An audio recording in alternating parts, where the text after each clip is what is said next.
Usisahau kushare, kusubscribe na kulike. Ili sisi tuwake tamaa ya nuru ya mbinguni, ili basi kwa mwaka huu mpya tupate kujisikia furaha na amani za sherehe za mwaka kamili, yaani muunganiko kamili na Kristo anaishi na kutawala milele na milele. Amen.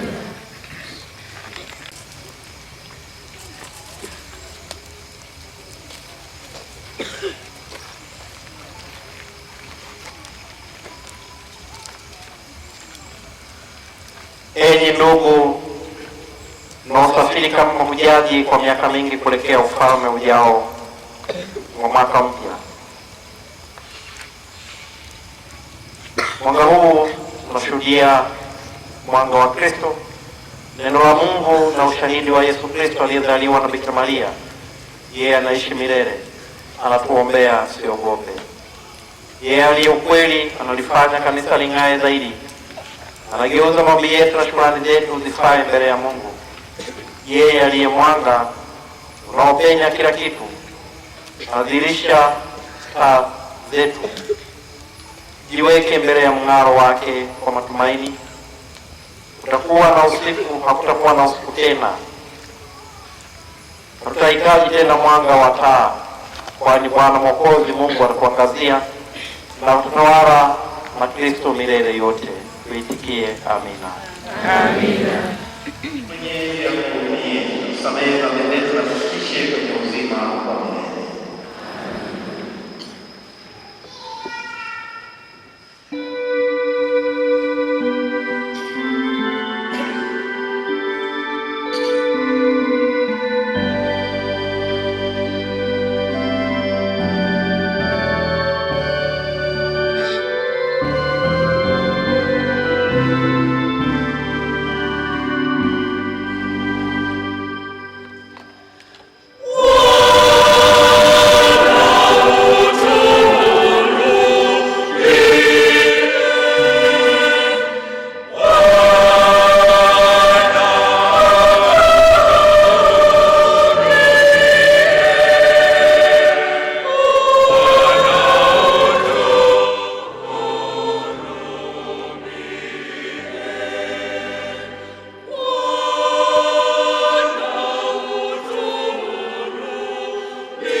kitabu cha Wafalme sura ya 8 aya 55 hadi aya 61.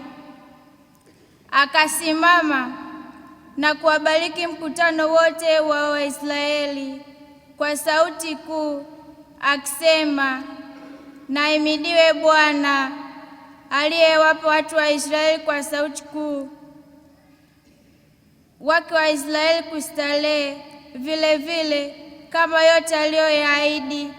Halikukosa kupatikana neno lolote katika ahadi yake njema aliyoahidi kwa mkono wa Musa mtumishi wake. Bwana Mungu wetu na akae nasi kama alivyo na baba zetu, asituache wala asitutupe, aielekeze mioyo yetu kwake, ili tuende katika njia zake zote na kuzishika amri zake na sheria zake na hukumu zake alizoamuru baba zetu. Na maneno yangu haya niliyoyaomba mbele za Bwana na yawe karibu na Bwana Mungu wetu mchana na usiku, ili aitetee haki ya mtumishi wake na haki ya watu wa Israeli kwa kadri ya haja zao za kila siku. Watu wote wa ulimwengu wajue ya kuwa Bwana ndiye Mungu, hakuna mwingine. Mioyo yetu na iwe kamili kwa Bwana Mungu wetu, kuenenda katika sheria zake na kuzishika amri zake kama ilivyo leo. Neno la Bwana.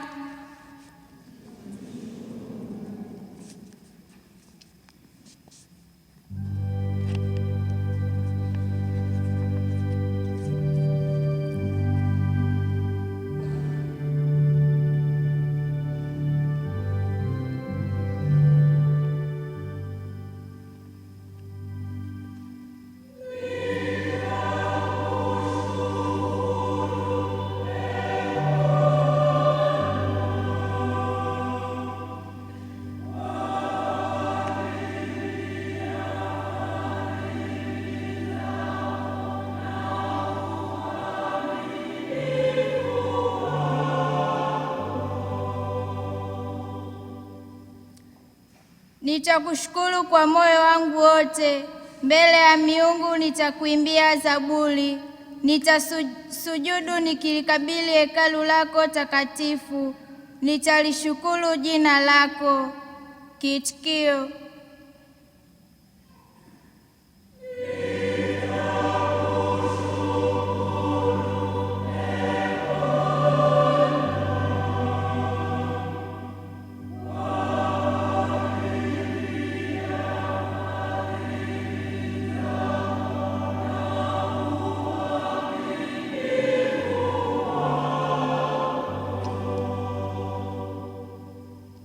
kwa ajili ya fadhili zako na uaminifu wako, kwa maana umeikuza ahadi yako kuliko jina lako lolote.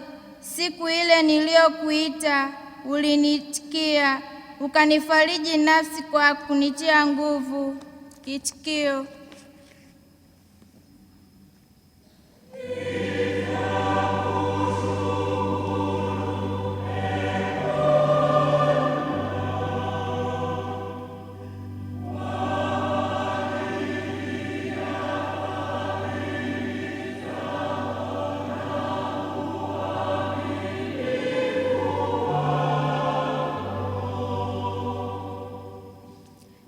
Bwana, wafalme wote wa dunia watakushukuru watakaposikia maneno yako ya kinywa chako.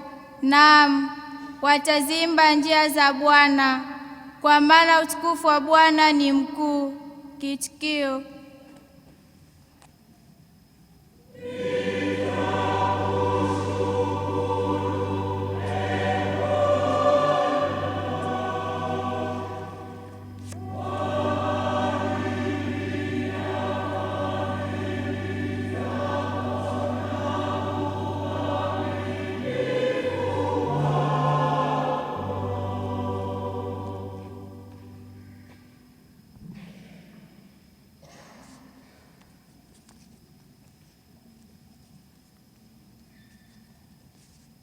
Somo la waraka wa Mtume Paulo kwa Waefeso sura ya 1 aya ya 3 hadi ya 14. Atukuzwe Mungu Baba wa Bwana wetu Yesu Kristo, aliyetubariki kwa baraka zote za rohoni katika ulimwengu wa roho, ndani yake Kristo, kama vile alivyotuchagua katika yeye kabla ya kuwekwa misingi ya ulimwengu, ili tuwe watakatifu, watu wasio na hatia mbele zake katika pendo. Kwa kuwa alitangulia kutuchagua ili tufanywe wanawe kwa njia ya Yesu Kristo, sawasawa na urasi wa mapenzi yake, na usifiwe utukufu wa neema yake, ambayo ametuneemesha katika huyo mpendwa. Katika yeye huyo, kwa damu yake, tunao ukombozi wetu, masamaha ya dhambi, sawasawa na wingi wa neema yake. Naye alituzidishia hiyo katika hekima yote na ujuzi, akiisha kutujulisha siri ya mapenzi yake, sawasawa na urasi wake aliokusudia katika yeye huyo, yaani kuleta madaraka ya wakati mkamilifu.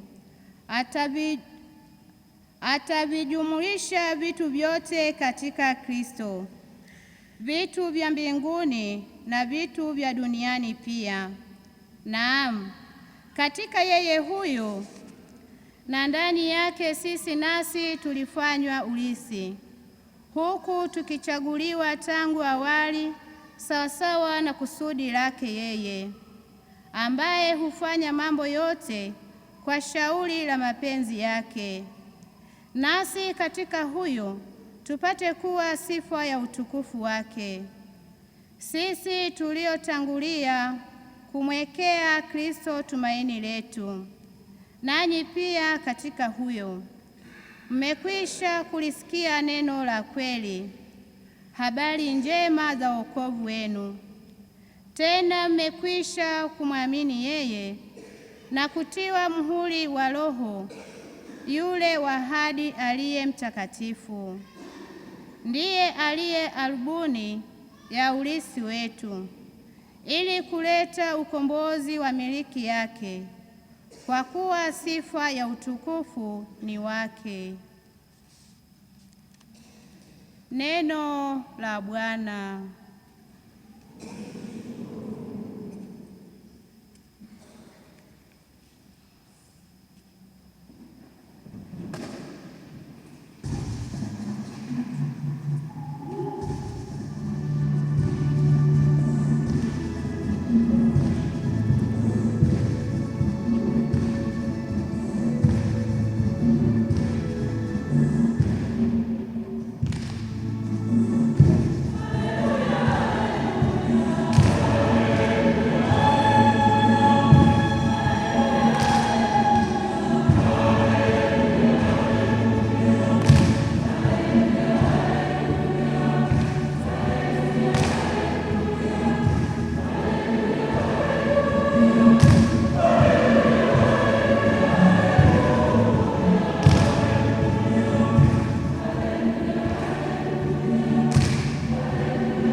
Bwana awe nanyi.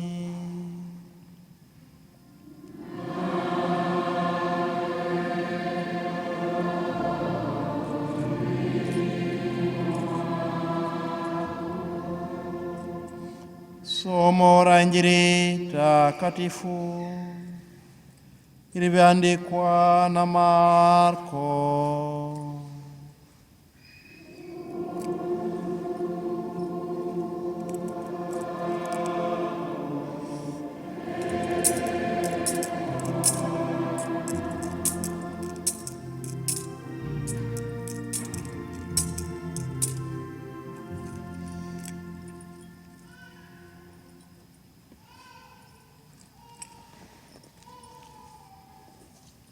Nasoma Injili ya Marko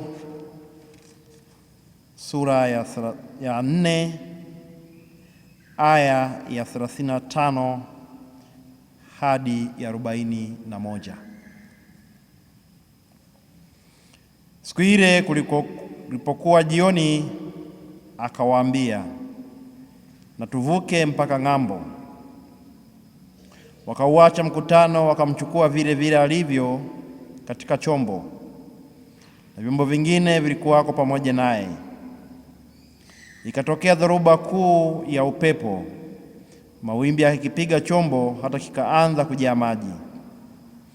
Naye mwenyewe alikuwepo katika shetri, amelala juu ya mto. Wakamwamsha wakamwambia, Mwalimu, si kitu kwako kuwa tunaangamia. Akaamka, akaukemea upepo, akaiambia bahari, nyamaza, utulie. Upepo ukakoma, kukawa shwari kuu. Akawaambia, mbona mmekuwa waoga? Hamna imani bado?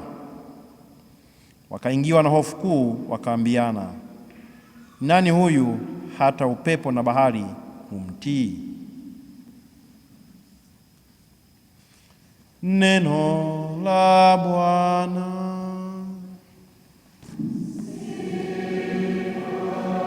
Mungu, tunaposali kumshukuru Mungu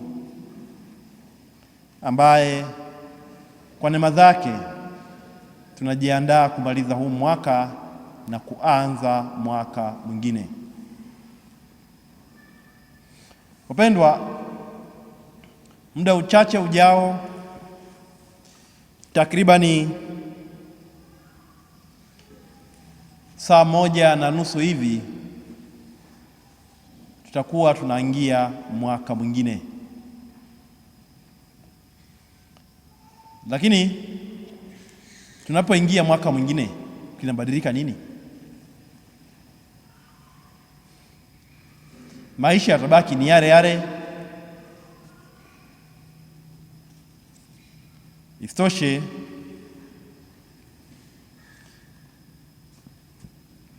kama ni njaa, tutaendelea kuwa na njaa.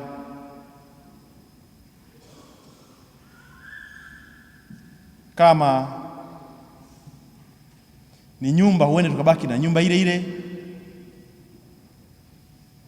kitanda ikabaki kile kile. Ukijitahidi sana unakibadilisha, kilikuwa kinaangalia huku na kielekeza huku. Nguo huende zikabaki zile zile. Maisha yakabaki yale yale. Kama ulikuwa ni mtu wa kununa, uende ukaendelea hivyo hivyo.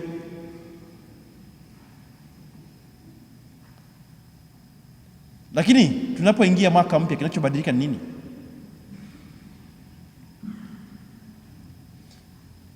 Katika maisha ya kawaida, mwaka mpya hakuna kinachobadilika,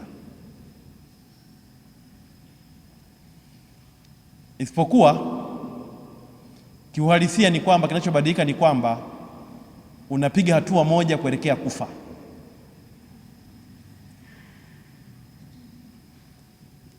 Kwa maana kama ulikuwa na miaka 29 unajihesabu wewe ni Gen Z, Mwaka ukianza, itakapofika birthday yako tayari una 30. Umepiga hatua moja kuelekea kupunguza umri wako wa kukaa duniani. Yote kwa yote, tunapaswa kumshukuru Mungu ambaye ametujalia kufikia hatua hii ya kujiandaa kuona mwaka mwingine. Tunajua kabisa kwamba mwaka huenda tumekutana na mambo mengi ndani ya mwaka, mazuri na mabaya, mengine wakatisha tamaa, mengine watutia moyo, mengine watujaza wasiwasi, mengine metupa furaha, lakini yote kwa yote tunajiandaa kumaliza mwaka. Nimechagua hii Injili ya Marko sura ya 4 aya ya 35 hadi 41. Yesu yuko na wanafunzi wake, imefika jioni. Kisha anawaambia tuvuke twende ng'ambo.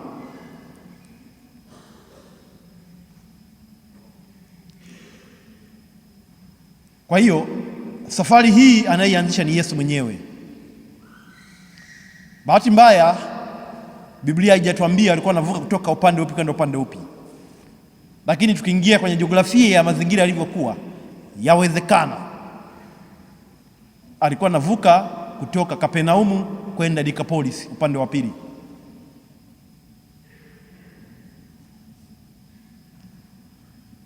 Yesu anawaambia wanafunzi jioni, tuvuke twende ng'ambo. Wanaingia kwenye mtumbwi, wanavuka. Anapoingia kwenye mtumbwi, yeye anakwenda kwenye shetri kule anakokaa nahodha kule nyuma, analala.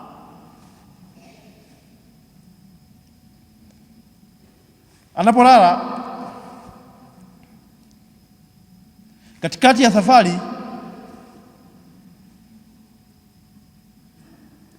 chombo kinapigwa dhoruba, na kimepigwa dhoruba, maji yanaanza kuingia, wanaanza kuwa na wasiwasi wa kuzama.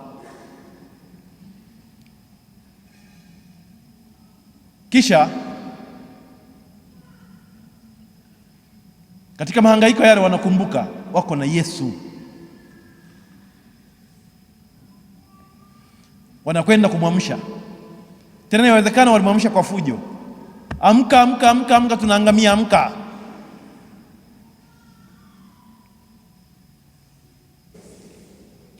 Na wanapomwamsha, Yesu anakemea dhoruba,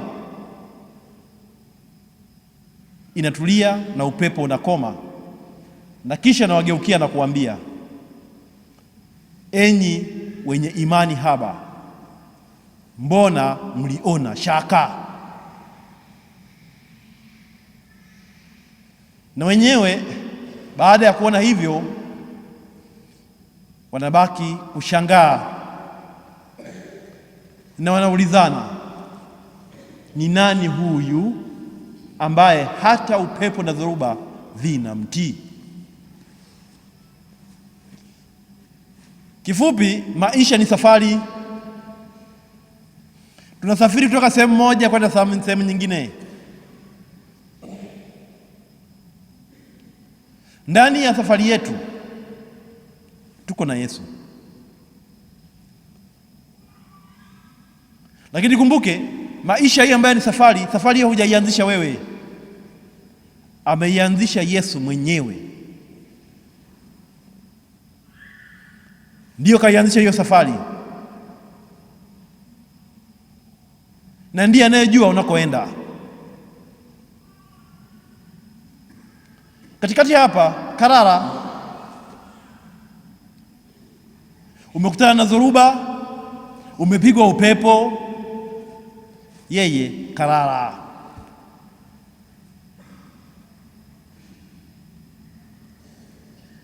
Sasa utakapokwenda kumwamsha bwana mkubwa, tunaangamia, yeye ana uwezo wa kukemea upepo na dhoruba, zikatulia na safari ikaendelea.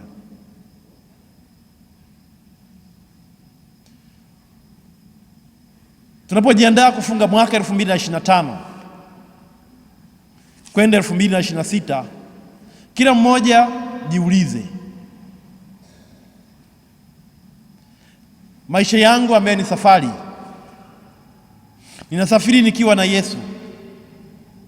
Je, kwa mwaka huu mzima nimekutana na dhoruba kiasi gani?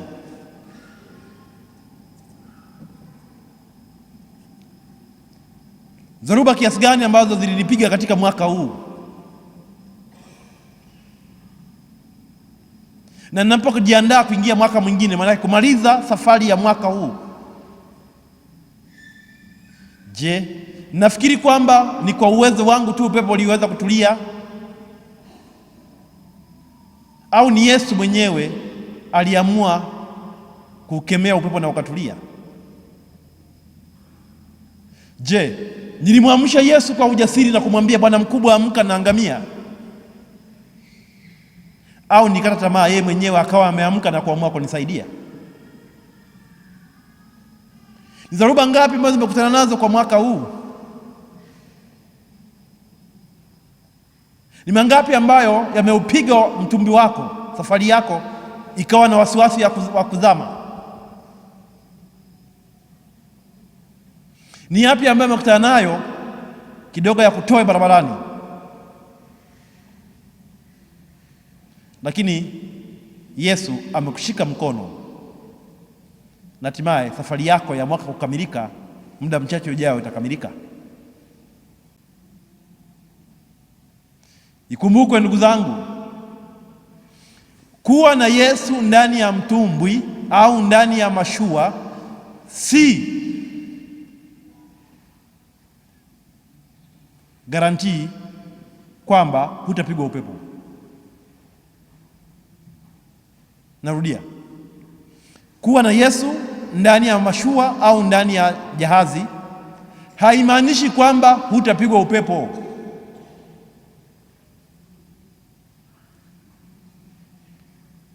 Upepo utakupiga na Yesu ukiwa naye, lakini kuwa na uhakika wa jambo moja: kuwa na Yesu ndani ya mashua, ndani ya jahazi, hata upepo namna gani ukupige hautakuzamisha.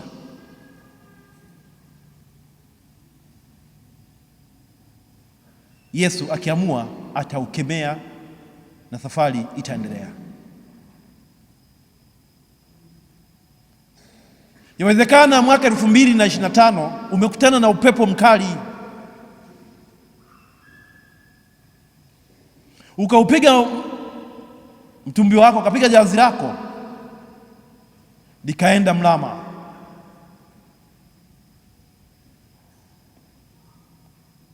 Likaelekea kama naenda kuzama,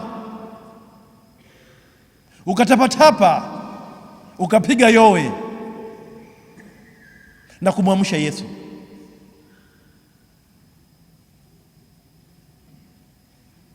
Naye akakemea upepo na safari ikaendelea.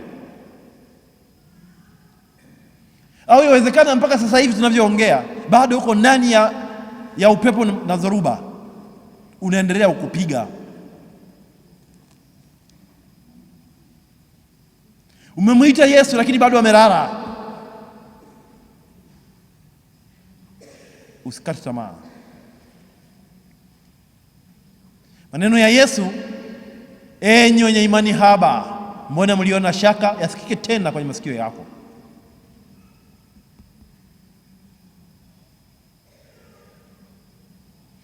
Dhoruba ambazo zinakupiga katika maisha, usizifanye zidefine maisha yako.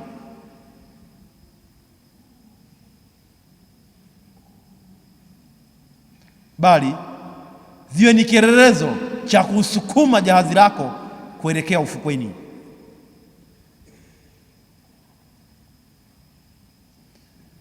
Mateso, dhiki na yote ambayo yakupiga maishani, usiyaruhusu yakawa ndiyo kielelezo cha maisha yako, bali yafanye iwe ni kisukumo cha kusukuma jahazi lako kufikia ufukweni.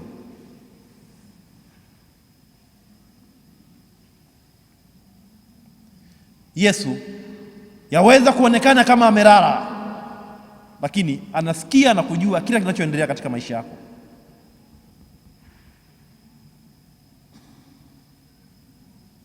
Unahitaji kuendelea kumwamsha na kumuita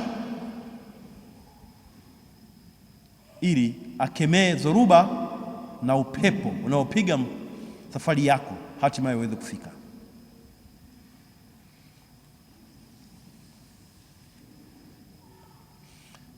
Kwa mwaka huu huenda umepata mafanikio kadhaa, na huenda kuna mambo uliyapanga hukufanikiwa. Usikate tamaa, bado nafasi ya mafanikio ipo. Kikubwa, kaa chini, angalia ni wapi ulipokosea, rekebisha. Kisha pale ambapo ulifanya vizuri, kwanza jipongeze, halafu ongeza juhudi zaidi.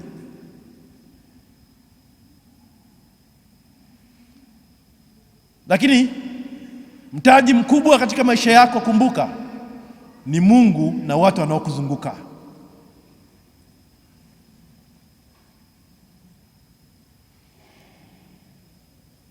Huu ndio mtaji mkubwa kwenye maisha yako.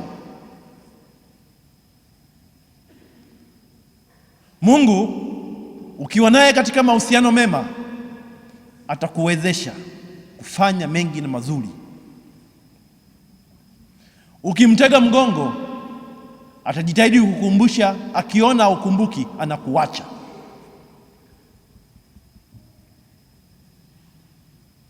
Wanaokuzunguka ni mtaji ukiwatumia vizuri. Kama wanaokuzunguka ukiwatumia vibaya, ni chanzo cha kuporomoka wewe. Hivyo mambo kadhaa ambayo unapaswa kuyazingatia baada ya kuwa umejikagua kwa mwaka huu, na ili upige hatua katika mwaka ujao, unapaswa kujikagua katika mambo yafuatayo na kuyafanyia kazi.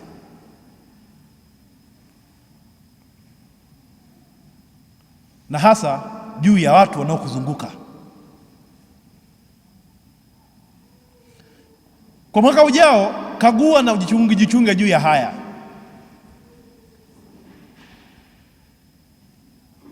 Moja,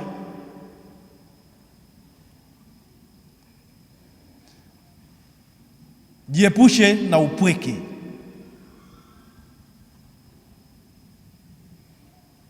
Hakuna aliyewahi kufanikiwa kwa kuwa mwenyewe. Kwa maana katika maisha peke yako waweza kuongea. Ukiwa peke yako waweza kuongea na watu wengine wakashangaa, huyu anaongea mwenyewe kama mwenda wazimu. Lakini mkiwa wawili watatu mtazungumza, lakini huwezi kuzungumza ukiwa mwenyewe.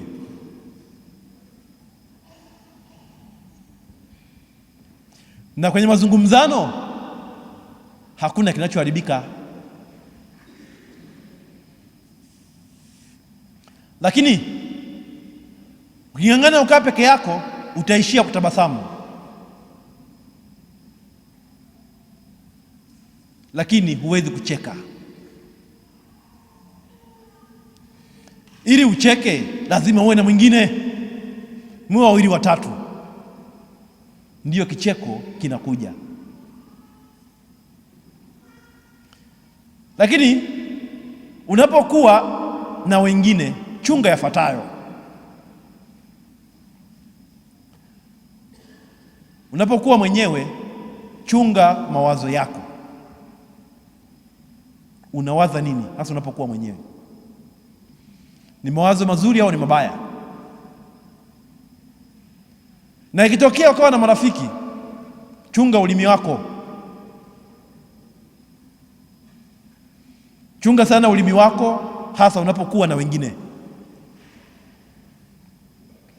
Na ukitokea ukawa na wengine na ukapandwa na hasira, angalia maneno yako. Chunga maneno yako wakati ukiwa na hasira.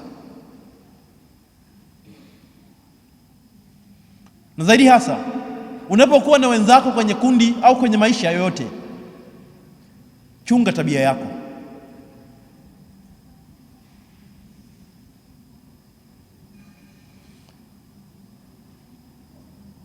Lakini ikitokea ukapitia changamoto fulani, chunga hisia zako wakati ukiwa kwenye changamoto. Usimfanye kila mmoja aelewe kwamba unapitia changamoto. Chunga hisia zako wakati ukiwa kwenye changamoto. Lakini yawezekana mwaka 2025 Mungu alikubariki, lakini siku zote Mungu haikubariki, chunga kiburi. Wengi wameporomoka na kuanguka baada ya kupata kiburi kutokana na mafanikio fulani katika maisha. Lakini ili tuweze kufanikiwa sasa kwa mwaka ujao, nawaombeni kila mmoja tuzingatie zaidi mambo yafuatayo. Ukiweza kuandika, andika. La kwanza, mwaka 2026 uwe ni mwaka wa kumtanguliza zaidi Mungu. Mtangulize zaidi Mungu kwa mwaka huu.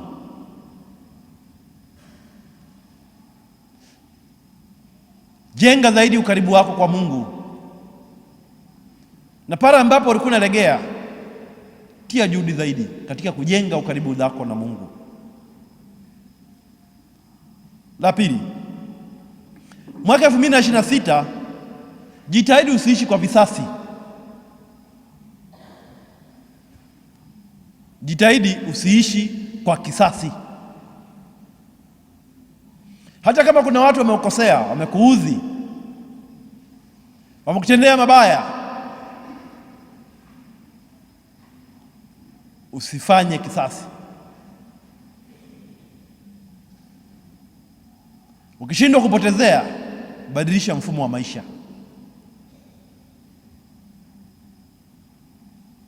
Usiweke kisasi. Tatu, kwa mwaka huu jifunze kusamehe unapokosewa.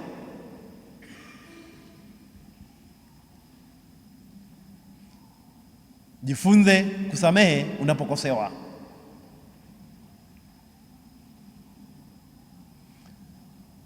Nne, yawezekana una fundo kubwa katika maisha yako, kwa historia ya maisha yako na uliyopitia,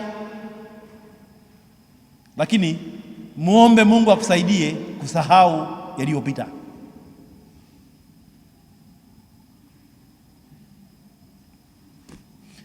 Tano,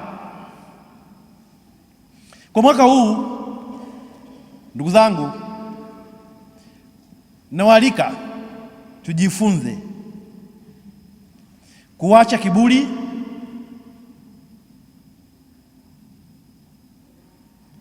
na kujishusha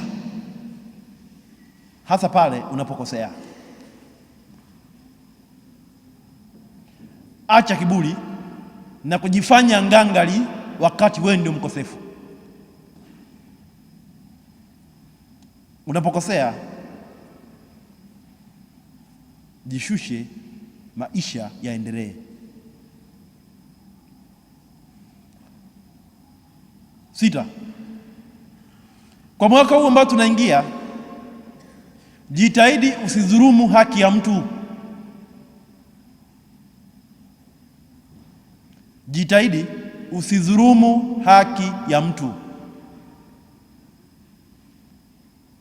Haki ya mnyonge mbele za Mwenyezi Mungu ina thamani kubwa, na mnyonge akipiga magoti hakushtaki mbele ya Mwenyezi Mungu, shitaka hilo haliendi bure.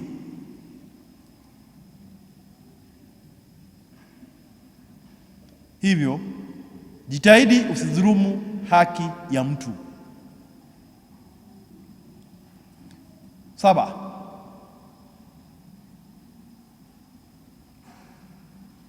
ridhika na unachokipata na ulicho nacho. Ridhika na unachokipata na ulicho nacho. Mafanikio yanakuja kwa hatua moja baada ya nyingine. Usikimbilie kujifunza kusoma ukafikia wakati hujaanza.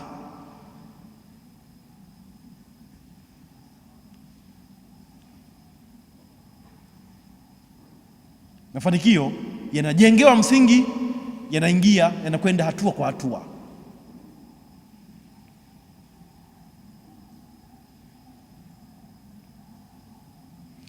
8, jitahidi kufanya ibada na kusali mara nyingi.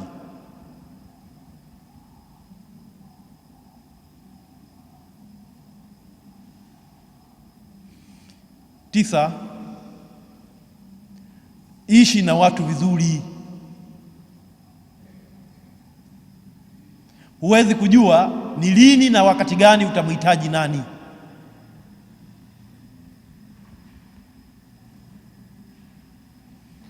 Ishi na watu vizuri.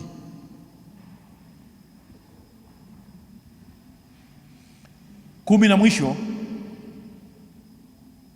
usiishi kwa kuiga maisha ya wengine.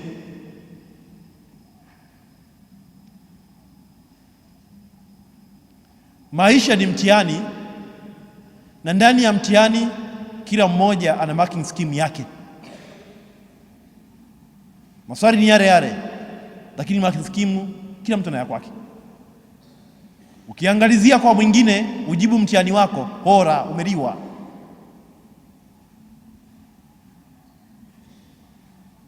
Hivyo usiige, ishi maisha yako.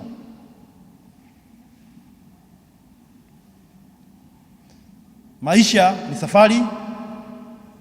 Tunavyoendelea kutoka sehemu moja kwenda sehemu nyingine, tujitahidi kukua, na makuzi yetu yasionekane tu kwa mwili kwamba tumezeeka, tumeanza kuota mvi na wengine vipara, wengine meno yameanza kung'oka. Hapana, makuzi yetu yaonekane zaidi katika busara, mang'amuzi, kumcha Mungu, kukua kiroho na kutenda mpendezayo Mungu. Nawatakia heri na baraka kwa mwaka ujao. Mungu awabariki. Asanteni.